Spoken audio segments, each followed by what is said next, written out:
So, we're to entertain a bunch of strangers until one of them drops dead.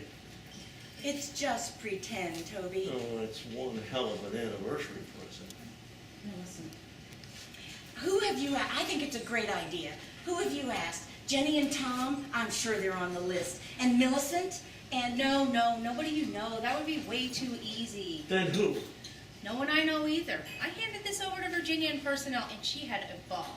I'm paying each of the guests $1,000. They've been given a biography of themselves and their relationships to each other. There's a storm brewing, which is perfect, and the bridge has been repaired, so we have no worries. You've paid these people how much? $1,000. But there's the beds have been made, and there's drink and food aplenty. oh, and a caterer, Lois. Please, a caterer. A caterer, a handyman is due at any moment. I don't believe any of this. How could you do this to us? And I even brought some of your books to impress the guests.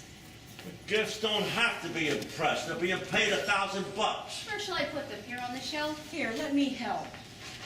There's plenty of room. Let's get P.D. James away from us. Over here by the AMA manual.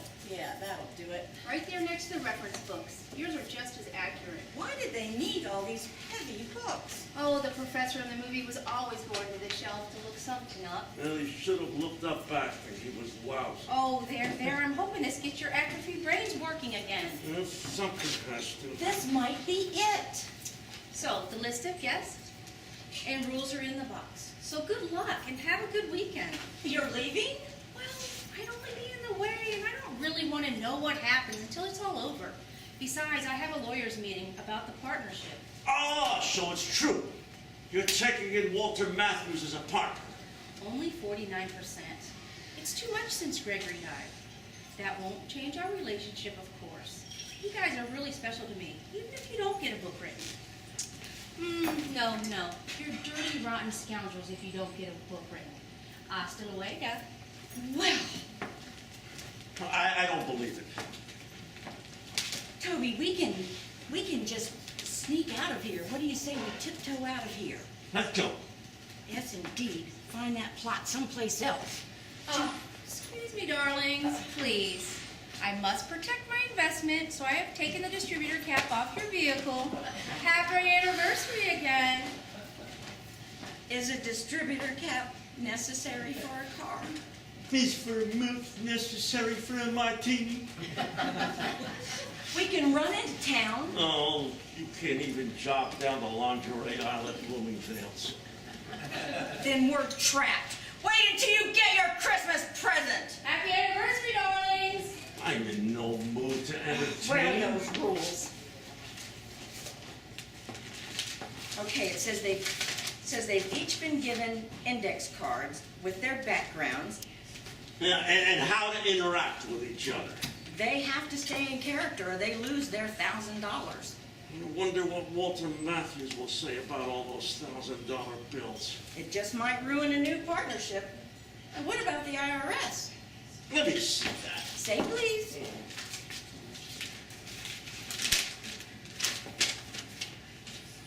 Leach, Cora. That's all it says. No other hints. Oh, now this one I know. She's young, blonde, and very pretty. What's the name? Ripley, June.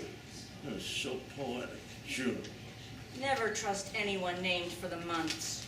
Weren't all those little women named March? Read on. Ranelli, Nick, Black Hand Mafia, Scarface, Al Capone. Oh, I bet he's Phi Beta Kappa from Harvard. The last person on the list is Leach Stephen. That's like that Cora woman. Married? Father and daughter? We'll have to find out. Well, they'll know from their index cards. What else does it say? It says happy plotting, Lois. The phone works. Oh, I thought it was just a prop. Hello? Maybe it's Lois telling us the joke is over. But that's not cricket. I do understand. But But what? But we we are without a butler handyman. It's grandmother time. You guess the usual excuse. That's Lois's way of leaving us here alone. Well, at least we know the butler didn't do it.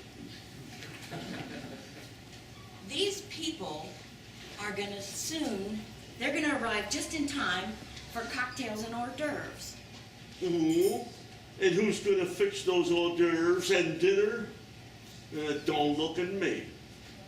There's nobody else here to look at. What? Dinner? Supper? I've got an idea. Oh, God. Ominous.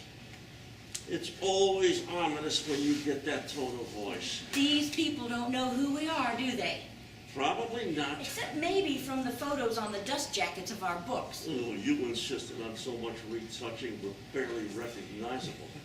Well, you didn't object, Peter Pan. You know what? If they can be someone that they're not, why can't you? Why can't I what? Be the butler cook.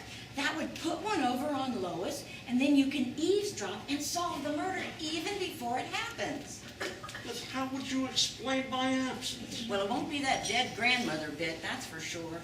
I'll say that you're off signing some contracts somewhere or another. Yes, somewhere or another. You're such a specific author. Well, you don't look like a butler. Well, thank you. You brought your tuxedo. Butlers don't wear tuxedos. These people are getting paid $1,000 for the weekend. They're not going to care whether or not a butler is properly dressed. You know what? Even if there isn't a plot in it, it might be fun. We have to do it. What choice do we have? Now, about food and liquor. Let's go see how well stocked your kitchen is. No, let's take our bags upstairs and get the master bedroom. Toby, you know we can't share the same room. After all, you're of the domestic staff. Well, won't that give the guests something to gossip about?